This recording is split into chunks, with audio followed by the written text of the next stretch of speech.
Hello ಎಲ್ರಿಗೂ ಹೇಗಿದ್ದೀರಾ? ನಾವಂತೂ ತುಂಬ ಚೆನ್ನಾಗಿದ್ದೀವಿ. ಈ ದಿನ ವ್ಲಾಗ್ನ ಸಂಜೆ ಶುರು ಮಾಡಿದ್ದೀನಿ. ಹೊಸದಾಗಿ ಯಾರಾದರೂ ನೋಡ್ತಾ ಇದ್ರೆ ಪ್ಲೀಸ್ ಸಬ್ಸ್ಕ್ರೈಬ್ ಮಾಡ್ಕೊಳ್ಳಿ. ವಿಡಿಯೋ ಇಷ್ಟ ಆದರೆ ಒಂದೇ ಒಂದು ಲೈಕ್ ಮಾಡಿ.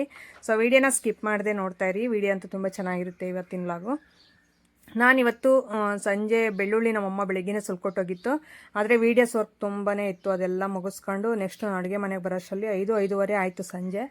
ಈಗ ಬೆಳ್ಳುಳ್ಳಿ ಸುರಿತಲ್ಲ, ಅದಕ್ಕೆ ಶುಂಠಿ ಎಲ್ಲ ನಾನೇ ನೀಟಾಗಿ ಚಿಪ್ಪೆಲ್ಲ ತೆಗೆದು ಕಟ್ ಮಾಡ್ಕೊಂಡು ಈಗ ಶುಂಠಿ ಬೆಳ್ಳುಳ್ಳಿ ಪೇಸ್ಟ್ ರುಬ್ಬಿ ಇಟ್ಕೊಳ್ಳೋಣ ಫ್ರಿಡ್ಜ್ಗೆ ಅಂತಂದು. ಯಾಕೆಂದರೆ ಆ ರೀತಿ ಇಟ್ಕೊಂಡ್ರೆ ಒಂದು ವಾರ ಅಷ್ಟು ದಿನ ಆರಾಮಾಗಿ ಫ್ರಿಡ್ಜಲ್ಲಿ ಇರುತ್ತೆ, ಏನೋ ಇದಾಗಲ್ಲ, ವೇಸ್ಟ್ ಆಗಲ್ಲ. ಮತ್ತು ಎಮರ್ಜೆನ್ಸಿಗೆ ಬಳಸ್ಕೋಬೋದು ನಾವು. ಇದು ರೆಡಿಮೇಡ್ ತರೋದ್ರಿಂದ ಸೊ ಆದಷ್ಟು ಟೇಸ್ಟ್ ಕೊಡೋಲ್ಲ ಮೇಯ್ನು. ಸೊ ಇದು ಫ್ರೆಶ್ ಆಗಿ ರುಬ್ಬಿ ಹಾಕಿ ಮತ್ತೆ ಏನು ಟೇಸ್ಟ್ ಇರುತ್ತೆ ಗೊತ್ತಾ, ಸಖತ್ತಾಗಿರುತ್ತೆ. ಅಡುಗೆ ಯಾವುದೇ ಆಗಲಿ ಒಂದು ನೆಕ್ಸ್ಟ್ ಲೆವೆಲಲ್ಲಿ ಟೇಸ್ಟ್ ಬರುತ್ತೆ. ಈಗ ಅದಕ್ಕಂತಂದರೆ ರುಬ್ತಾ ಇದ್ದೀನಿ. ಹಾಗೆಯೇ ಅರವಿಂದ್ ಬಂದ ಮೊನ್ನೆ ತುಮಕೂರಿಂದ, ಹಾಗಾಗಿ ಅವನಿಗೆ ಸ್ವಲ್ಪ ಈ ಬಿರಿಯಾನಿ ಚಿಕನ್ ಇದರಲ್ಲಿ ಸ್ವಲ್ಪ ಚಿಕನ್ನೇ, ಮಟನ್ ಯಾರು ಇಬ್ಬರು ತಿನ್ನಲ್ಲ, ಮಟನ್ ಒಂದು ಪೀಸು ತಿನ್ನಲ್ಲ ಅವರು. ಇನ್ನು ನಾವು ಅಷ್ಟಕ್ಕಷ್ಟೇ, ಹಾಗಾಗಿ ಚಿಕನ್ನೇ ಮಾಡ್ತಾಯಿರ್ತೀವಿ ಯಾವಾಗಲಾದರೂ 15 ಡೇಸ್ಗೋ ಮಂತ್ ಒಂದು ಸಾರಿ ಮಾಡ್ತೀವಿ. ನಾವೇನು ಯಾವಾಗಲೂ ಮಾಡಬೇಕು ತಿನ್ನಬೇಕು ಅನ್ನೋಷ್ಟು ಅದು ಗಮನ ಇರಲ್ಲ ನಾನ್ ವೆಜ್ ಮೇಲೆ. ಏನಾದರೂ ಮಕ್ಳು ಕೇಳಿದಾಗೆಲ್ಲ ನಮಗೆ ಯಾವಾಗಲಾದರೂ ತಿನ್ನಬೇಕು ಅನ್ನಿಸ್ದಾಗ ಮಾತ್ರ ಮಾಡ್ತೀವಿ. ಇನ್ನು ರೆಗ್ಯುಲರ್ಲಾಗಿ ಇದು ಮಾಡ್ತಾರಲ್ಲ ಸಂಡೇ ಆ ಥರ ಅಭ್ಯಾಸ ಇಲ್ಲ ನಮಗೆ. ಸಂಡೇನೂ ಮಾಡ್ಕೊಂಡು ತಿಂದು ಅಭ್ಯಾಸ ಇಲ್ಲ. 15 ದಿನಕ್ಕೋ ಇಲ್ಲ ತಿಂಗಳಿಗೋ ಒಂದು ಸಾರಿ ಮಾಡ್ಕೊಂಡು ತಿಂದು ಅಭ್ಯಾಸ. ಹಾಗಾಗಿ ಅರವಿಂದ್ ಬಂದಿದ್ದ, ಅಮ್ಮ ಬಿರಿಯಾನಿನೂ ಚಿಕನ್ ಫ್ರೈ ಮಾಡಮ್ಮ ಅಂತ ಅಂದ. ಸರಿ ಆಯಿತು ಬಿಡಿ ಇವತ್ತು ಮಾಡ್ಕೊಡ್ತೀನಿ ಅಂತ ಬಿರಿಯಾನಿಗೆಲ್ಲ ಒಂದು ಕಡೆ ಜೋಡಿಸ್ಕೊತಾ ಇದ್ದೀನಿ. ಇನ್ನೊಂದು ಕಡೆ ಇದು ಶುಂಠಿ ಬೆಳ್ಳುಳ್ಳಿ ಪೇಸ್ಟು ರುಬ್ಬಿಟ್ಕೊತಾ ಇದ್ದೀನಿ. ಈ ರೀತಿ ರುಬ್ಬಿಟ್ಕೊಂಡ್ರೆ ಯಾವಾಗಲಾದರೂ ಟೊಮೊಟೊ ಬಾತ್ ಅಂತೆ, ಟೊಮೊಟೊ ಗೊಜ್ಜಿ ಈ ಥರ ಏನು ಮಾಡಿದ್ರೂ ತರಕಾರಿ ಸಾಂಬಾರುಗಳಿಗೆಲ್ಲ ಬೇಗ ಹಾಕ್ಕೋಬೋದು. ಹಾಗೆ ನಾನು ಮಿಕ್ಸಿ ತೊಗೊಂಡಿರೋದು ನೋಡಿ, ತುಂಬ ಜನ ಹೋಗ್ಬಿಟ್ಟು ಅದೇ ಥರ ಮಿಕ್ಸಿ ತೊಗೊಂಡು ಬಂದಿರಂತೆ. ತುಂಬ ಥ್ಯಾಂಕ್ಸ್ ಎಲ್ರಿಗೂ. ಸೊ ಇದೇ ರೀತಿ ಇರಲಿ ನಿಮ್ಮ ಸಪೋರ್ಟು. ಏನಮ್ಮ ಇವತ್ತು ಮಾಡ್ತಾ ಇದೀಯ ಅಡುಗೆ? ಬಿರಿಯಾನಿ ಮಾಡ್ತಾ ಇದ್ದೀನಪ್ಪ. ಬಿರಿಯಾನಿಗೆ ಬಿರಿಯಾನಿ ಅರವಿಂದ್ ಬಂದವನಲ್ಲ, ಅದಕ್ಕೆ ಮಸಾಲೆ ಎಲ್ಲ ನೀನು ಹೇಳಿದ್ದಲ್ಲ ಇವತ್ತೊಂದು ನಾಳೆ ಒಂದು ನಾಡ್ದೊಂದು. ಅವನಿಗೆ ಬಿರಿಯಾನಿ ಅಂದರೆ ಇಷ್ಟ. ಅದು ನಾನು ಮಾಡೋ ಬಿರಿಯಾನಿ ಅಂದರೆ ಇನ್ನೂ ಇಷ್ಟಪಡ್ತಾನೆ. ನೋಡಿ ಎಷ್ಟು ನಾನೊಂದು kg ತೊಗೊಂಡಿರುವಂಥದ್ದು. ಇದೆಲ್ಲ ತೋರಿಸ್ತೀನಿ ಏನೇನು ಹಾಕ್ತೀನಿ ನಾನು ಮಸಾಲೆ ಅಂತಂದು. 4 ಏಲಕ್ಕಿ, ಒಂದು ಟೀ ಸ್ಪೂನ್ ಅಲ್ಲ, 1 ಟೇಬಲ್ ಸ್ಪೂನಷ್ಟು ಮೆಣಸು, 1 ಟೀ ಸ್ಪೂನಷ್ಟು ಜೀರಿಗೆ, 2 ಟೇಬಲ್ ಸ್ಪೂನು ಧನಿಯಾ ಕಾಳು, ಇದು ಬಂದ್ಬಿಟ್ಟು ಓಂ ಕಾಳು ಅಂತೇವಲ್ಲ ಅದು, ಇದು 1 ಟೇಬಲ್ ಸ್ಪೂನು. ಓಂ ಕಾಳು ಡಾಬಾದಾಗ ಹೋದಾಗ ಓಂ ಕಾಳು ತಕೊಂಡ್ರೆ ಏನಿಲ್ಲದೆ ಇವೇನಾ? ಅವೇ. ಓಕೆ. ಮತ್ತು ಚಕ್ಕೆ ಒಂದು 10 ಲವಂಗ, ಮತ್ತು ಇದು ಚಕ್ರ ಹೂವು ಅಂತಾರಲ್ಲ ಅದು, ಚಕ್ರವ್ಯೂಹ ಅಲ್ಲ, ಲವಂಗ, ಚಕ್ರವ್ಯೂಹ, ಸ್ಟೋನ್ ಫ್ಲವರ್ ಅಂದರೆ ಕಲ್ಲು ಹೂವು ಇದು. ಸೊ ಇದು ಮರಾಠಿ ಮೊಗ್ಗು. ಮತ್ತೆ ಇದು ಒಗ್ಗರಣೆಗೆ ತಗೊಂಡಿರೋದು ನಾನು ಇರ್ಲಿ ಅಂತಿದ್ರೆ ನೀಲಗಿರಿ ಸೊಪ್ಪು ಅಲ್ಲ, ಅದು ಪಲಾವ್ ಎಲೆ ಅಂತಾರಪ್ಪ, ಅದು ಏನೇನೇನೋ ನನಗೆ ಗೊತ್ತಿಲ್ಲ. ಈಗ ಬೈಲಿ ಇದಿಷ್ಟು ಜಾರ್ಗೆ ಹಾಕೊಂಡು, ಈ ಶುಂಠಿ ಬೆಳ್ಳುಳ್ಳಿ ರುಬ್ಕೊಂಡಿದ್ದು, ಅದಕ್ಕೆ ಜಾರ್ ತೊಳಿಲಿಲ್ಲ, ಇನ್ನೇನೋ ಅದಕ್ಕೆ ಮಾಡ್ತೀನಲ್ಲ ಅದಕ್ಕೆ ಹಂಗೆ ಹಾಕೊಂಡು ರುಬ್ಕೊಂತ ಇದೀನಿ. ಚೆನ್ನಾಗಿ ಪೌಡ್ರ್ ಮಾಡ್ಕೋಬೇಕೀಗ. ಟೇಬಲ್ ಸ್ಪೂನ್ ಅಂದಲ್ಲ, ಟೇಬಲ್ ಸ್ಪೂನ್ ಅಂದರೆ ಹೆಂಗೆ ಅಂದರೆ ಆಯಿತು, ನಮ್ಮ ಮನೆಗೆ ಇಲ್ಲ, ಇಲ್ಲಾಂದ್ರೆ ತೋರಿಸ್ತಿದ್ದೆ. ಅದು ಸ್ಪೂನೇ ಇಲ್ಲ. ಈಗ ಇಲ್ಲ ಐತೆ, ಮೊಸರಕ್ಕೆ ಹಾಕಿದ್ದೀನಿ. ಇದು ಟೇಬಲ್ ಸ್ಪೂನ್ ಅಂದರೆ ಒಂದು ಟೇಬಲ್ ತುಂಬ ಆಗ್ತದೆ. ಟೇಬಲ್ ಅಲ್ಲ, ಇಷ್ಟು ಅಳತೆದನ್ನು ಟೇಬಲ್ ಸ್ಪೂನ್ ಅಂತಾರೆ, 1 ಟೇಬಲ್ ಸ್ಪೂನ್ ಅಂತಾರೆ. ಚಿಕ್ಕ ಟೀ ಸ್ಪೂನ್ ಅಂದರೆ ಈ ಚಿಕ್ಕ ಸ್ಪೂನ್ ಇರ್ತಾರೆ ನೋಡಿ ನಾವು ತಿನ್ನೋವು, ಅದನ್ನ ಟೀ ಸ್ಪೂನ್ ಅಂತಾರೆ. ಇದನ್ನ ಟೇಬಲ್ ಸ್ಪೂನು. ಇಷ್ಟಿಷ್ಟು ತಗೋಬೇಕು, 2 ಒಂದೊಂದು. ಈಗ ಇದನ್ನ ರುಬ್ಕೋಬೇಕು. ಆಲ್ರೆಡಿ ನೋಡ್ರಿ ಶುಂಠಿ ಬೆಳ್ಳುಳ್ಳಿ ಪೇಸ್ಟ್ ರುಬ್ಬಿಟ್ಕೊಂಡಿದ್ದೀನಿ. ಇದು ಏನಿಲ್ಲ ಅಂದರೂ 1 ವಾರ ಬರುತ್ತೆ ನನಗೆ, ಆರಾಮಾಗಿ ಎಲ್ಲದಕ್ಕೂ ಯೂಸ್ ಮಾಡ್ಕೋಬೋದು. ಫ್ರೆಶ್ ಆಗಿ ಆ ರೀತಿ ರುಬ್ಬಿಟ್ಕೊಂಡ್ರೆ ಚೆನ್ನಾಗಿರುತ್ತೆ. ಟೇಸ್ಟ್ ಮೇಯ್ನು ನೆಕ್ಸ್ಟ್ ಲೆವೆಲಲ್ಲಿ ಕೊಡುತ್ತೆ ಆ ರೀತಿ ಫ್ರೆಶ್ ಆಗಿ ರುಬ್ಕೊಂಡ್ರೆ.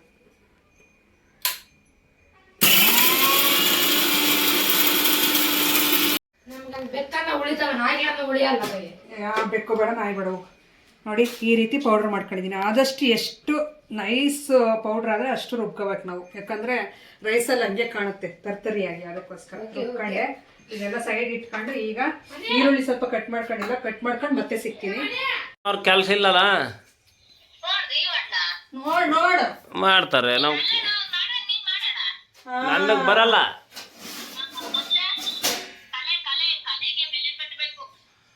ಕಲೆಗೆ ಬೆಲೆ ಕಟ್ಟಬೇಕಾ? ಕಟ್ತೀವಿ.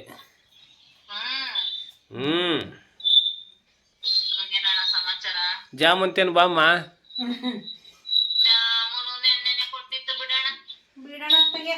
ವಾಟ್ಸಪ್ಗೆ ಹಾಕ್ಬೇಕೆ ಜಾಮೂನು?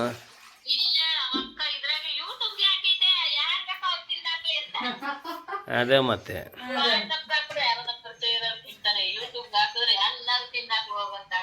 ನಾಳೆ ಇಂದೊಬ್ರಿಗೆ ಬಾಮ್ಮ.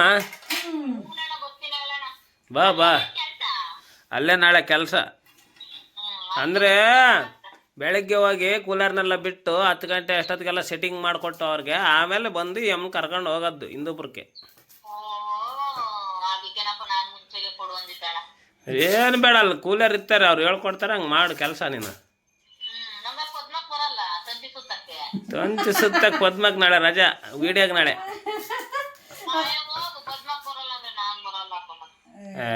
ನೋಡಮ್ಮ, ಹಂಗಂದ್ರೆ ಹಂಗಮ್ಮ. ನಾವು ಜೊತೆ ಅಣ್ಣ, ಒಬ್ರಿಲ್ಲ ಅಂದ್ರೆ ಒಬ್ರು ಕೆಲಸಕ್ಕೆ ಬರಲ್ಲ. ನಿಮ್ಮನ್ನ ನಂಬ್ಕೊಂಡ್ರೆ ಅಷ್ಟೇ, ನಮ್ಮ ಬೇರೆಯವ್ರಿಗೆ ಹೇಳ್ತೀನಿ. ನಾನು ಅಡುಗೆನ ಮಾಡೋಕ್ಕೆ ಅಂತ ಹೇಳ್ಬಿಟ್ಟು ಎಲ್ಲ ರೆಡಿ ಮಾಡ್ಕೊತಾ ಇದ್ರೆ ಅಷ್ಟರಲ್ಲಿ ನನ್ನ ಫ್ರೆಂಡು ಫೋನ್ ಮಾಡಿದ್ಲು ಮಂಜು. ಅವಳ ಜೊತೆ ಮಾತಾಡ್ತಾ ಸ್ವಲ್ಪ ಕೆಲಸಗಳೆಲ್ಲ ಬೇಗ ಆಯಿತು. ಇನ್ನೊಂದು ಯಾವಾಗಲಾದರೂ ಈ ತಲೆನೋವು ಬಂದಾಗಲಿ ಇಲ್ಲ ವೀಡಿಯೋಸ್ ವರ್ಕ್ ಮಾಡಿ ನನಗೆ ಇದಾಗಿರುತ್ತಲ್ಲ ಅಂಥ ಟೈಮಲ್ಲಿ ಅವಳ ಜೊತೆ ಮಾತಾಡಿದ್ರೆ ಮೈಂಡ್ ಫ್ರೆಶ್ ಆಗುತ್ತೆ, ಒಂಥರ ಚೆನ್ನಾಗಿ ಮಾತಾಡ್ತಾಳೆ. ಸೊ ಹಂಗಾಗಿ ನಾನು ಅವಳ ಜೊತೆ ಮಾತಾಡ್ತಾ ಹಂಗೆ ವೀಡಿಯೋ ಶೂಟ್ ಮಾಡ್ಕೊತಾನು ಕೆಲಸಗಳೆಲ್ಲ ಮಾಡ್ಕೊತಾ ಇರ್ತೀವಿ ಬೇಗ. ಅವಳು ಅಷ್ಟೇ, ನಾನು ಅಷ್ಟೇ. ಸೊ ಫೋನ್ ಮಾಡೋದು, ಇಬ್ಬರು ಮಾತಾಡ್ಕೊಂತ ಕೆಲಸಗಳೆಲ್ಲ ಮುಗಿಸ್ಬಿಡೋದು.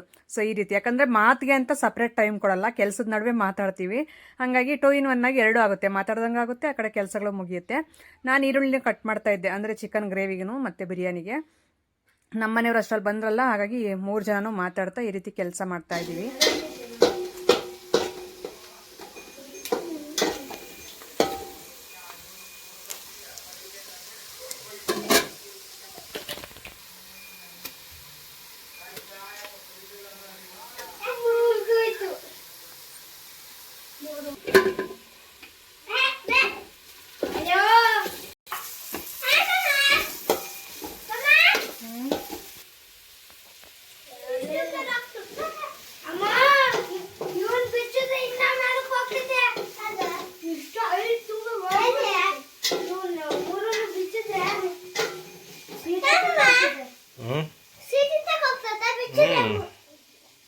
ಸುಮ್ಮನೆ ರೇ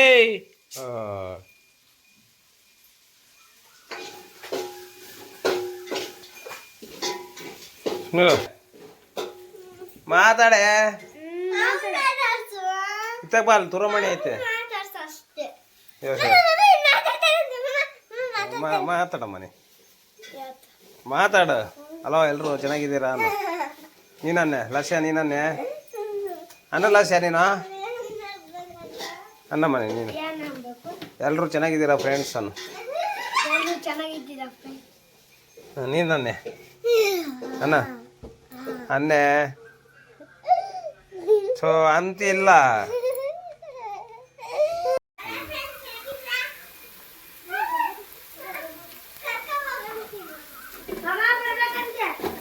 ಹಗಲಲ್ಲ ಏನು ಹೇಳ್ದಂಗೆ ಕೇಳಲ್ಲಪ್ಪ.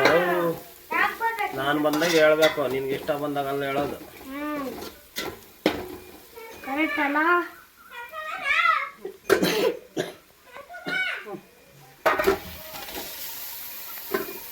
ಇವಾಗ ಬಿರಿಯಾನಿ ಮಾಡ್ತೈತೆ. ಬಿರಿಯಾನಿ ಮಾಡ್ತಿದ್ದೀನಿ ನಾನು. ಏನ್ ಬಿಸಿ ಮಾಡ್ತಿಲ್ಲ ಬಿರಿಯಾನಿ.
ಸೊ ಮಳೆ ಮಾತ್ರ ಜೋರಾಗಿ ಬರ್ತಾನೆ ಇಲ್ಲ, ಸ್ವಲ್ಪ ಲೈಟಾಗಿ ಬರೋದು ಹಂಗೆ ನಿಂತೋಗೋದು, ಆ ರೀತಿ ಮಾಡ್ತಾಯಿತ್ತು. ಇಲ್ಲಿ ನನ್ನ ಮಗ ಅರವಿಂದ್ ಬಂದಿದ್ನಲ್ಲ, ಸೊ ಅವನು ಲಾಸ್ಯನ ಏನೋ ಇದು ಮಾಡ್ಕೊಂಡು ಹೋಗ್ತಾ ಇದ್ದ. ಹಾಗೆ ಹೊರಗಡೆ ತೋರಿಸ್ತಾ ಇದ್ದಾರೆ ನೋಡಿ ಎಷ್ಟು ಚೆನ್ನಾಗಿದೆ ಕ್ಲೈಮೇಟ್ ಅಂದರೆ. ಇದ್ರ ಜೊತೆಗೆ ಸ್ವಲ್ಪ ಮಳೆನೂ ಬಂದರೆ ಚೆನ್ನಾಗಿರುತ್ತೆ, ಸೊ ನೆಮ್ಮದಿಯಾಗಿರ್ಬೋದು ಮಳೆ ಬಂದರೆ. ಹಾಗಾಗಿ ಸೊ ಇಲ್ಲಿ ಹಸುಗಳು ನೋಡ್ತಾ ಇರ್ಬೋದು. ಇಲ್ಲಿ ಕಟ್ಟಾಕಿರೋಂಥ ಹಸುಗಳಿಗೆ ಈಗ ಹಾಲು ಹಿಂಡಿ ಅವರೆಲ್ಲ ಡೈರಿಗೆ ಹಾಕ್ಬರೋ ಅಷ್ಟರಲ್ಲಿ ನಾನು ಬೇಗ ಬೇಗ ಬಿರಿಯಾನಿನ ಮತ್ತು ಚಿಕನ್ ಗ್ರೇವಿನ ಸೊ ಮಾಡಿಬಿಟ್ಟು ಅದನ್ನು ಎಲ್ರಿಗೂ ಊಟ ಮಾಡ್ತೀವಿ ಈಗ ಎಲ್ಲರ ಜೊತೆಲಿ ಕೂತ್ಕೊಂಡು.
ನಾನು ಮಾಡಿದಂಥ ಬಿರಿಯಾನಿ ಈ ರೀತಿ ಇತ್ತು. ಅಂದರೆ ಎಲ್ಲ ತೋರಿಸಿ ಏನೇನು ಹಾಕಿದೆ ಅಂತಂದು ಎಲ್ಲ 1 kg ನಾನು ಇಷ್ಟಿಷ್ಟೆಲ್ಲ ಹಾಕಿ ಮಾಡಿದ್ದು.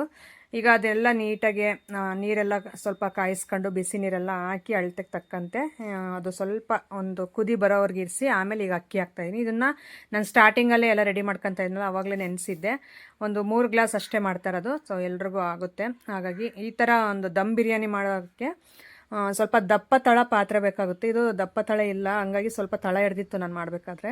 ಎಷ್ಟೇ ನಾವು ಹುಷಾರಾಗಿ ನೋಡ್ಕೊತೀವಿ ಅಂದ್ರೆ ತಳ ಹಿಡಿಯುತ್ತೆ. ಹಂಗಾಗಿ ನಾನು ಹೇಳಿದ್ನಲ್ಲ ಮೊನ್ನೆ ವಿಡಿಯೋದಲ್ಲೇ ರೆಡ್ಡಿ ಎಲೆಕ್ಟ್ರಾನಿಕ್ಸ್ಗೆ ಹೋಗಿದ್ನಲ್ಲ, ಸೊ ಅಲ್ಲಿ ಹೋಗ್ಬಿಟ್ಟು ಒಂದು ಬಿರಿಯಾನಿ ಪಾಟು ಮತ್ತು ಒಂದು ಕಡಾಯಿ ಅವೆರಡು ತೊಗೊಂಡು ಬರ್ತೀನಿ. ಸೊ ಅದು ಬಿರಿಯಾನಿ ಮಾಡೋಕ್ಕಂತಂದೇ ಚೆನ್ನಾಗಿರುತ್ತೆ. ಇನ್ಮೇಲೆ ಒಂದು 15 ಡೇಸ್ಗೆ ಒಂದು ಸಾರಿ ಆದರೂ ಇಲ್ಲ ಮಂತ್ಲಿ ಒಂದು ಸಾರಿ ಆದರೂ ಪಕ್ಕಾ ನಾನ್ ವೆಜ್ ವೀಡಿಯೋನ ಶೇರ್ ಮಾಡ್ಕೊತೀನಿ. ಯಾಕಂದರೆ ನಾವು ಯಾವಾಗಲೂ ಡೈಲಿ ಮಾಡಲ್ಲ, ಸೊ ವೀಕ್ಲಿ ಒನ್ಸ್ ಆದರೂ ಮಾಡಿದ್ರೆ ವೀಕ್ಲಿ ಒನ್ಸ್ ಆದರೂ ಶೇರ್ ಮಾಡ್ಕೋಬೋದು. ನಾವು ಒಂದು 15 ಡೇಸ್ಗೂ ಇಲ್ಲಾಂದ್ರೆ ಮಂತ್ಗೆ ಒಂದು ಸಾರಿ ತಿಂದರೆ ಸಾಕಾಗಿರುತ್ತೆ. ಅದೂ ನಾವು ತರೋದೆಷ್ಟು 1 kg, ಸೊ ಅಷ್ಟು ಮಾತ್ರ ತರ್ತೀವಿ. ಹಾಗಾಗಿ ಇನ್ನು ನಮ್ಮಮ್ಮ ಅವರು ಯಾವಾಗಲಾದರೂ ಮಾಡಿದಾಗ ಅವರು ಕೊಡ್ತಾಯಿರ್ತಾರೆ. ಅದಕ್ಕೆ ಜಾಸ್ತಿ ನಾನು ನಾನ್ ವೆಜ್ ವೀಡಿಯೋಸ್ ಬರಲ್ಲ ನನ್ನ ವ್ಲಾಗ್ಸಲ್ಲಿ ಅಷ್ಟೇ.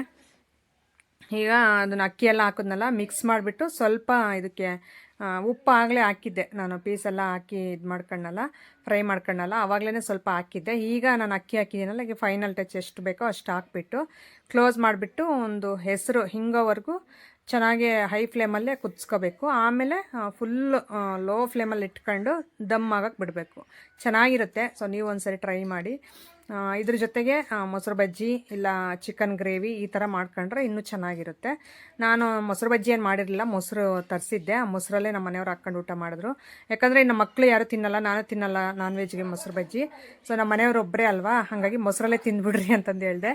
ಸರಿ ಅಂತಂದು ಹೇಳ್ಬಿಟ್ಟು ಸೊ ಈಗ ನಾನು ನಾನ್ ವೆಜ್ಗೆ ಎಲ್ಲ ಉಪ್ಪು ಎಲ್ಲ ಹಾಕಿ ಬೆರೆಸಿಡ್ತಾ ಇದ್ದೀನಿ.